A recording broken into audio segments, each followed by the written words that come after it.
refleksi pertengahan praktikum saya. Pertama, maklumat umum sekolah. Kedua, pengetahuan dan kemahiran sedia ada yang diaplikasikan. Ketiga, pengetahuan dan kemahiran baharu. Keempat, ilmu binaan dan inovasi, cabaran dan halangan serta reaksi terhadap pengalaman di sekolah. Seperti anda semua tahu, saya telah berpraktikum bersama dengan 4 orang rakan praktikum saya di Sekolah Kebangsaan Bukit Bandaraya.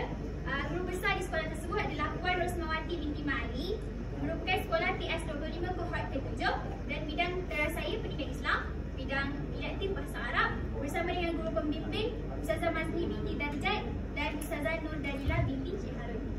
Waktu mengajar saya di sekolah tersebut adalah 11 jam selama seminggu. Dan kelas yang saya perolehi untuk mengajar sepanjang praktikum ni adalah kelas untuk tahap 1, tahun 1 Anggerik, 35 orang murid, subjek bahasa Arab, 2 Akasia, 31 orang murid, subjek pendidikan Islam, kecuali semua bidang ulum sahaja, dan 3 Akasia, 25 orang murid, subjek pendidikan Islam ke semua bidang. Jadi keseluruhan murid yang saya mengajar sepanjang praktikum adalah 91 orang. Apa dengan ni awal ni jadi? 1, 2, 3. Jadi pengetahuan dan kemahiran sedia ada yang telah saya aplikasikan di sekolah adalah berdasarkan kepada beberapa subjek yang telah saya senaraikan, iaitu PRKM 3012 dalam merancang rancangan pengajaran harian dan menetapkan cara dan kaedah pengajaran berdasarkan kepada RPH tersebut. Kedua, PIMK 3093 dan PIMK 3083, pedagogi ataupun kaedah strategi yang telah saya pelajari di IPG telah saya aplikasikan ketika saya berpraktikum. Dan seterusnya, EDUP 3053, teknologi untuk pengajaran dan pembelajaran. Ada beberapa TMK ataupun ICT yang telah saya gunakan ketika saya mengajar sepanjang 6 minggu saya berpraktikum. Yang terakhir, EDUP 3043, pengurusan bilik darjah dan tingkah laku. Ada beberapa teori yang telah saya gunakan untuk saya kawal tingkah laku murid dalam kelas.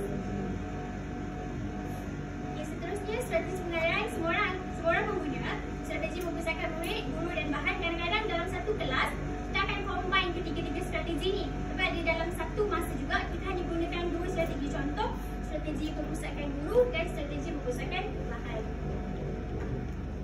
Seterusnya, teknik pengajaran yang telah saya aplikasikan. Dan teknik ini sebenarnya antara teknik yang sering saya gunakan. Yang pertama, bermain sambil belajar. Kalau kita tengok tahap 1 ni, dia memang suka sangat bermain. Contoh, kalau kita mengajar dalam kelas secara statik, dia memang takkan kekal lama lah fokus dia tetap akan main. Kita ajar elok ke depan ni, yang belakang main dah. Kita pergi belakang, yang depan pula main. Jadi, kita kena buat aktiviti yang melibatkan bermain sambil belajar. Contoh, saya gunakan ketika mengajar adab lah tak silap, ada hadis dalil kan. Kita bagi diorang cebisan puzzle dan diorang sendiri akan cantumkan puzzle ni, lekatkan kat depan. Jadi sambil diorang cantum tu, kita tanyalah apa yang awak buat ni? Puzzle ni tentang apa? Hadis. So diorang boleh kita combine lah bermain sambil belajar. Yang kedua, sumbang saran.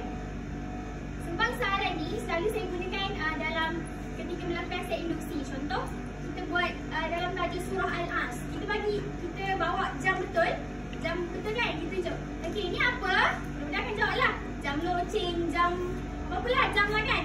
Jadi kat situ pun kita dapat wujudkan sumbang saran tentang tajuk yang kita nak ajar. Okay, contoh seterusnya yang ketiga, bercerita. Kalau untuk yang bercerita ni, tahap 1 ni, untuk tahun 1 dan tahun 2 suka sangat cerita. Tapi tahun 3 ni dia boleh lah nak cerita, cuma dikurang sikit. Contoh kalau kelas darjah 2 Akasia, kelas saya 2 Akasia dengan 3 Akasia ni murid-murid DLP. DLP ni student yang dual language, maksudnya kita tak boleh straight cakap Melayu sahaja sebab kena ada English sikit. So kalau kita nak cerita, contoh kan darjah 2, saya ajar tajuk malaikat. Saya pun cakap lah, kita kena guna intonasi lah, intonasi, gaya, ekspresi muka kita. Contoh kan, saya ajar tajuk malaikat kan. Saya pun cakap lah, awak bayangkan dalam kelas nanti kan, masa Ustazah mengajar, Allah kata kat malaikat ni, malaikat, cabut nyawa Ustazah ke pukul 12.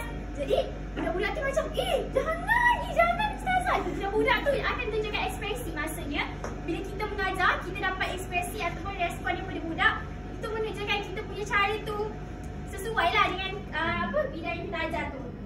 Okay, kalau darjah 3 pula, baru suruh cuba awak bayangkan, dah menguap. Belum habis cakap ni, cuba awak bayangkan, dah menguap dulu. Jadi tak sesuai untuk kita ajar satu topik tu dengan kaedah bercerita.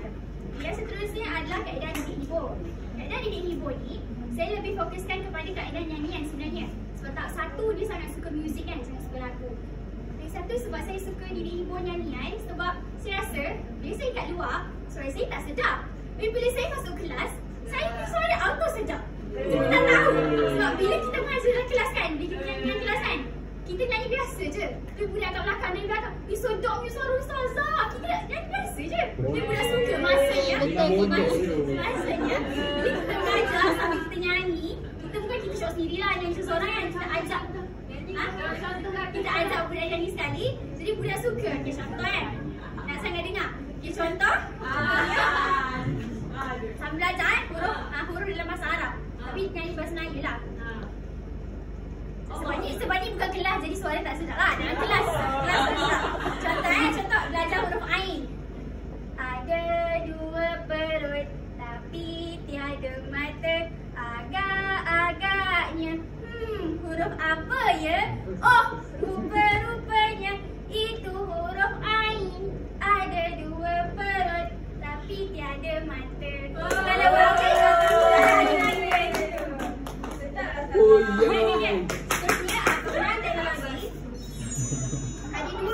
dua teknologi saya selalu gunakan disebabkan dari kelas saya dia tak ada plug untuk kita plug in LCD dan sebagainya. Jadi saya gunakan tablet ni lah sebab kelas saya tak ramai.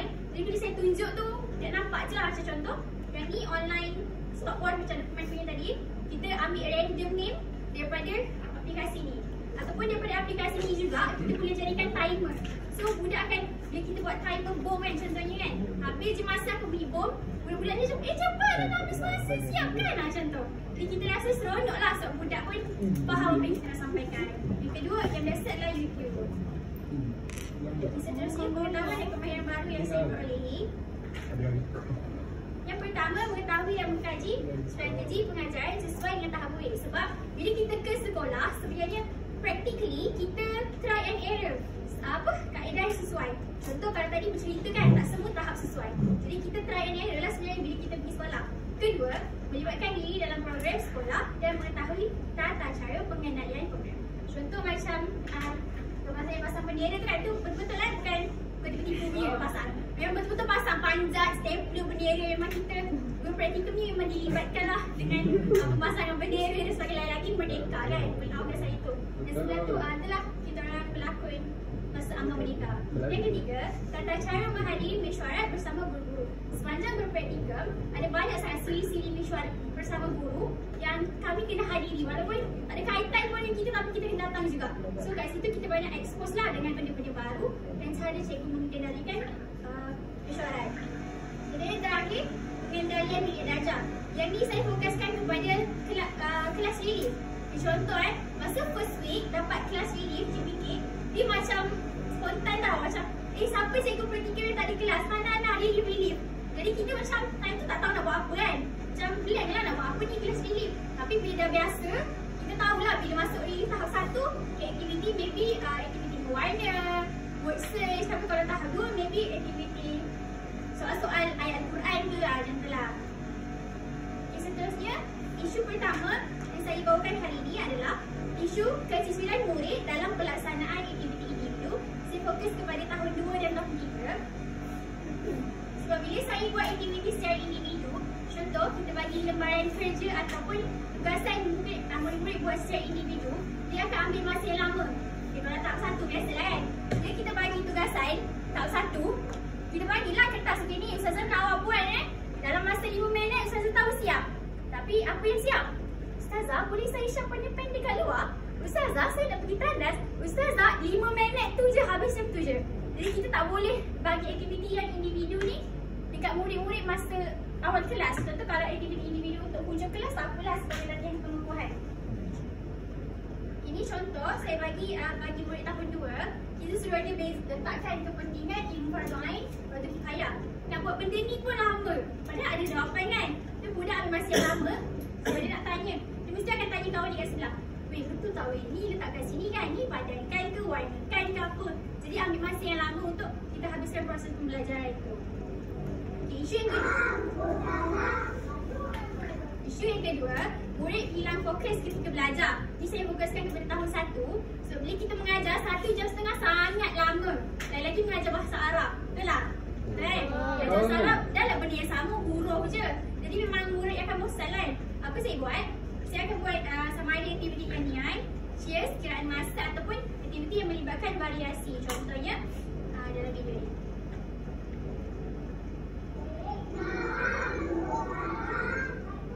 Okay, kita akan panggil lah. Kita bagi kerja suruh buat sendiri dulu mula-mula. Tapi sebab bila kita kata okey masa dah habis, semua masih lagi buat kerja sendiri. Macam apa saya buat? Saya kata satu adik. Okay, budak-budak dia akan kata naam ustazah. Bila cakap tu dia akan pada depan. Anda akan terus dengar apa kita nak tahu masa tu. Macam tu. Okay, jadi untuk mengatasi kedua masalah tadi, saya telah merujuk kepada teori pembelajaran kooperatif. Untuk masalah aktiviti individu tadi, saya percaya bahawa kalau kita nak atasi masalah individu ni, kita kena rujuk teori pembelajaran kooperatif yang mana melibatkan murid secara aktif di dalam kelas dan guru hanya sebagai fasilitator. Yang kedua, kenapa saya suka teori pembelajaran kooperatif ni? Sebab pertama dia teori yang menyebabkan murid membantu dalam satu kumpulan kecil. Kedua, murid akan berbincang dan bekerjasama. Ketiga, murid akan berkongsi idea menyelesaikan masalah. Dan yang keempat, murid akan memastikan semua ahli murid menguasai mata pelajaran. Maksudnya, kita bukan nak nilai individu, kita bukan nak nilai seorang-seorang je, tapi dalam kumpulan pun diorang boleh bekerjasama, boleh selesaikan aktiviti dengan cepat. Yang kedua adalah teori behaviorism, di mana untuk kita kawal seseorang dalam satu keadaan, kita mesti ada sesuatu. Contoh, memberikan bintang sebagai ganjaran atas kerjasama kumpulan ataupun menjadikan ganjaran bintang ni sebagai satu penemuan yang positif untuk kita kawal kelas dan tingkah laku murid. Jadi ilmu binaan dan inovasi yang saya hasilkan hasil daripada isu yang saya jumpa lebih kuranglah ada 5. Yang pertama, terdapat 3 inovasi untuk masalah murid kecicilan murid dalam aktiviti individu tadi. Dan yang kedua tadi masalah hilang fokus kan. Sudah ada 2 inovasi. Untuk inovasi yang pertama, saya telah hasilkan satu carta bintang jemaah ataupun carta bintang kumpulan lah. Kenapa carta bintang ni? Kita selalu rasa klise kan, benda lah semua orang buat kan. Tapi bagi saya tak klise sebab motif saya buat carta bintang jemaah ni supaya kita dapat membentuk kolaboratif dan kooperatif dalam kumpulan. Tapi dalam masa yang sama, cikgu boleh menilai individu. Macam mana? Contohlah, kita bagi murid tentukan dalam kumpulan, tentukan mana hukum izhar dalam ayat, dalam potongan ayat. Jadi bila dia dah tentukan, dia akan ke depan cakap dah jumpa ke belum. Jadi bila dia ke depan, dia kata dah jumpa. Jadi kita tanya 4 orang kumpulan. Tanya orang pertama pandai baca, tahu jawapan. 2, 3, 4 orang lagi tu tak reti. Jadi maksudnya tak dapat capai lah objektif pembelajaran. Jadi bila kita nak bagi bintang ni, kita bagi hasil daripada kerjasama dan kita bagi dari hasil penilaian individu juga. Yang kedua, mini board. Mini board ni saya tengok bila kita bagi lembaran aktiviti individu, murid akan ambil masa yang lama kan bila buat aktiviti sendiri. Jadi saya hasilkan mini board dalam 2 bentuk. Pertama dalam bentuk kartun dan juga yang kedua dalam bentuk flashcard. Di mana dua-dua mini board ni laminate dan laminate yang kita boleh guna reusable lah, boleh pakai banyak kali. So ni contoh gambar murid darjah 3 buat dalam kumpulan Eja Jawi, cantumkan kata dasar dengan kata imbuhan. Yang ketiga, pembaris mega. Pembaris mega, mini board dan juga marker saya selitkan dalam satu fail yang mana semua kumpulan akan dapat satu fail. Jadi bila kita nak buat aktiviti kumpulan, fail ni kita just pass dekat murid-murid dan diorang dapat buat dalam kumpulan. So, bila kita nak guna pembaris mega ni, bila kita nak buat aktiviti ataupun objektif pembelajaran yang melibatkan mengenal pasti mengenal pasti. Contoh, dalam gambar ni untuk imbuhan akhiran, kita print out besar-besar. Lepas tu kita bagi kumpulan tu tentukan mana dalam rangkap pertama, mana imbuhan akhiran kat dalam ayat tu. Jadi orang akan membaris dan letak kat depan. So kita tahulah yang mana dapat jawab, yang mana tak dapat jawab. Kalau berbanding kalau kita bagi kertas buat sendiri, individu, mesti lama sebab nak tanya kawan lagi, nak cari mana pembaris aku tadi, lama. So inovasi 4 dan 5 ni adalah untuk mengatasi masalah murid hilang fokus tadi. Gaya baris huruf saya gunakan untuk murid tahun 1 bagi mengajar huruf supaya lebih murid-murid dalam kelas ni lebih aktif dan kita melibatkan gerak kinestetik. Contoh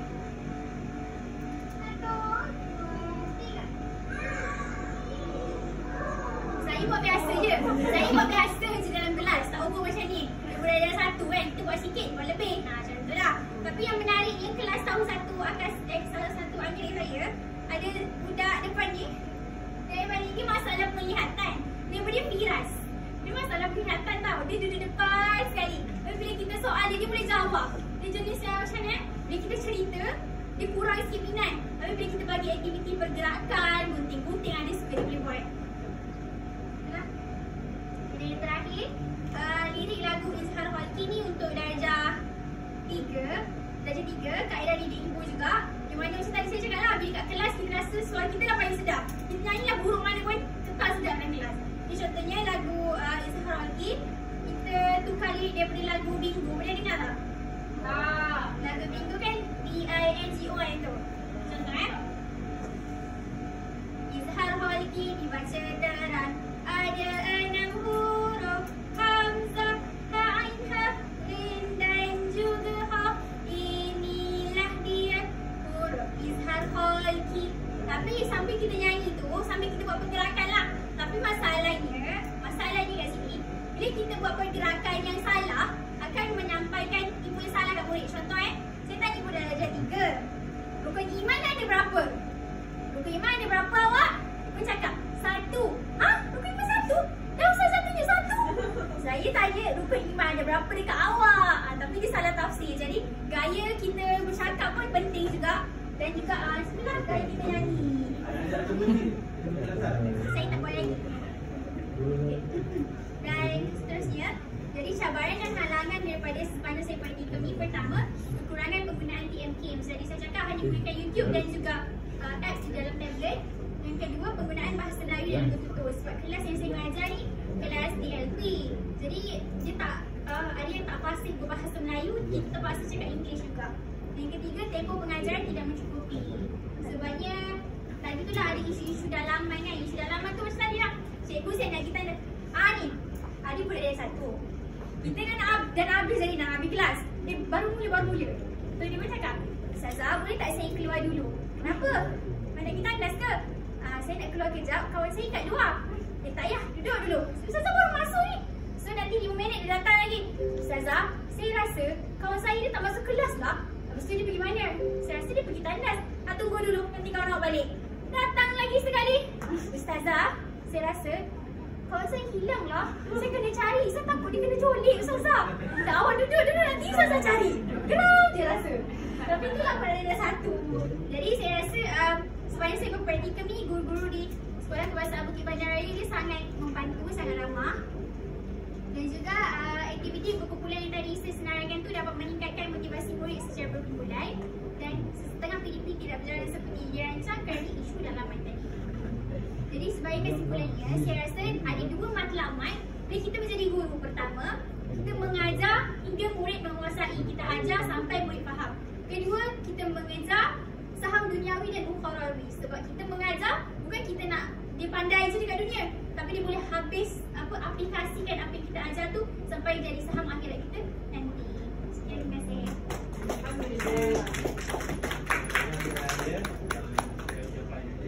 Lagi mengajar itu untuk dakwah, ibadah. Mengajar itu ibadah atau mengajar itu dakwah. Jadi kita sekarang yang lari pada konsep dakwah. Apa-apa pun juga pun dia lari konsep dakwah. Terima kasih hari yang penting di sini yang saya nampak isu baru masa PDP itu dapat juga. Masalahnya kelas 1 Adisia tu pula pandai. Tak, campur sikit. Masalah yang hari ni ialah murid tak fasih bahasa Melayu. Dia lebih guna bahasa Bukit Bandaraya kot. Sama dengan Bukit Bintang. Jadi mak ayah dia kat rumah fikir. Jadi ustazah tu lah kena speaking. Jadi boleh ke? Boleh. Kalau boleh ada. Kalau dia ada dulu ustaz tu dia kata 80% di Bukit SK Bukit Bintang tak pandai kat Melayu. Murid Islam tapi tak pandai Melayu. Jadi kena ustaz tu dia sederhana lah, dia tak pandai lagi, tapi dia kata masa banyak terbuang sebab dia pastikan kamu ke nak faham apa tu kan. Dan murid yang keluar bahasa Melayu ni dia tak berapa faham. sebab dia kat rumah lebih dipentingkan bahasa Inggeris. Itu realiti kat bandar raya. Kita sama. Jadi masalah ni kita lah, guru lah. Guru. Kalau Ustaz Azman tengok, jadi kalau kita mengajar, kita syok sendiri mengajar, dia pun murid tak faham sebab kita kena campur lah. Sekiranya tu dua English tu supaya murid tu boleh faham. Kalau kita satu Melayu je, akhirnya kita syok sendiri, murid tak faham. Itu baru kan. Maknanya kita kena tengok wakil kedudukan pelajar tu, dia boleh menguasai atau tidak. Itu benda baru lah tu. Kan? Kalau satu lagi tadi banyak inovasi tadi, data bintang jemaah, mini board, pembaris apa ni? Mega. Itu semua ialah satu bentuk aktiviti yang bagi saya menarik dan mudah. Menarik. Sebab mengajar tahun 1, 2, 3 ni kita kena banyak main tadi. Teori Hani kata tadi, bermain sambil belajar. Jadi kita ni tahun satu ni macam tadika lah, macam bawah pun. Kita kena banyak main sambil belajar. Jangan kita cikgu ni kita nak berpusatkan murid susah tahun 1, tahun 6 boleh. Kemudian kalau guru pula banyak cakap, berpusatkan guru lawan dengan PhD 1 pula, tak betul. Jadi kena banyak kita aktiviti bermain sambil belajar. Menyanyi antaranya tadi, menyanyi kan. Menyanyi anak ni pun dah menyanyi. Nanti pada kedua anak ni berarti anak dapat baby ni buat tidur baby tu sebab pandai menyanyi. Bakat kita pada menyanyi, kemudian ditambah dengan latar belakang muzik. Lagi sedap. Bukanlah muzik apa-apa, muzik handphone ke yang segera. Mana kalau boleh kita ada aplikasi lagu latar. Kita ketik itu pakai handphone, semua ada. Handphone kena canggih lah. Mana banyak kena masuk muzik dia berat, dia buat sikit. Tapi on the spot kita boleh buat tu. Didik hibur sama dia dengan PKPBD pun bagus, sama. Yang nampak ni bagus kombinasi dengan isu yang lain. Lagu Izhar Haqqi satu pembaharuan. Teori pembelajaran kooperatif. Betul lah. Kooperatif tu kita yang teori pembelajaran kooperatif ni kita satu-satu ni adalah kita mencukil guru muda. Ia berbentuk kumpulan. Guru muda tu maknanya dia duduk antara sekat kumpulan tu. Guru tu muda tak ada, dia membantu, memudahkan guru. Jadi guru muda mengajar pelajar yang lain sehingga pelajar lain dapat memahami tajuk hari itu. Kemudian pengalaman, bagus, tata cara. Ini yang di luar pada skop ni. Tata cara jadi hadir mesyuarat, tata cara pengendalian program, pengendalian bilik darjah. Ini tata cara ni kita belajar daripada pengalaman. Tidak ada dalam PDP. Kita jadi juruacara, kita jadi menjadi AJK, ketua AJK program. Kita menghadiri mesyuarat. Menghadiri mesyuarat ni suatu pengalaman. Tapi jangan cakap banyak lah kalau kita wakil guru kan. Kita kata saya wakil lah, wakil saya lah masuk mesyuarat. Jadi pengalaman jadi AJK, pengalaman masuk mesyuarat, pengalaman menghandle program, itu pengalaman yang mahal harganya.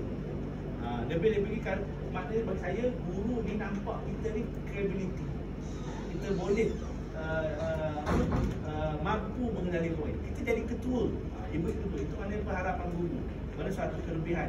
Guru ni dalam masa seminggu ni dia pantau kita dan dia kena pasti kekuatan kita. Jadi kita beri kepercayaan kepada sekolah bahawa ini kita boleh buat. Lebih-lebih lagi dua acara majlis.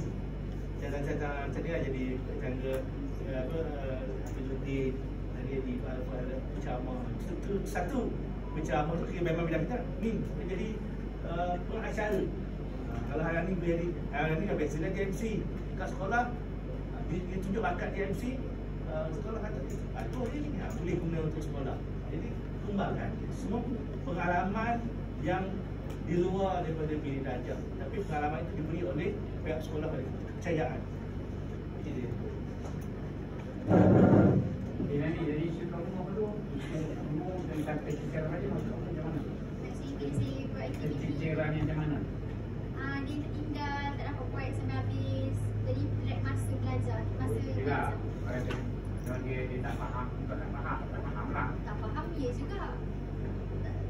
pikiran dia langsung tak boleh baca, membaca semua. Ada pikiran di segi cara konten tu lah. Cara buat tadi lah, macam tu. Antaranya kamu cakap apa tadi, kamu inovasi apa, dapat lagu kamu tu, urut risau lagi kan. Kamu tu belajar tak pernah yang dia memang kamu baca sebut dengan satu lagi tahu di dia punya adik-adik kan. Lepas tu kau kamu tak pernah yang awak ni kau tahu. Tahu tapi saya rasa macam susah.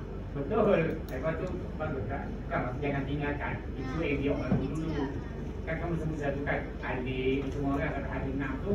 So saya rasa boleh kamu cuba masukkan awak ni kau tahu kan. Masalah tu kata. Saya pun memang saya dapat handphone. Tapi dah tak masih dah selesai kan. Dari 15 dulu sekejap kita dapat. Kita dapat bersih. Inovasi lagu-lagu. Kita out Zaman kamu sangat suka lagu. Seperti dengan baris. Yang penting 15 tu dapat. Yang 6 tu dapat.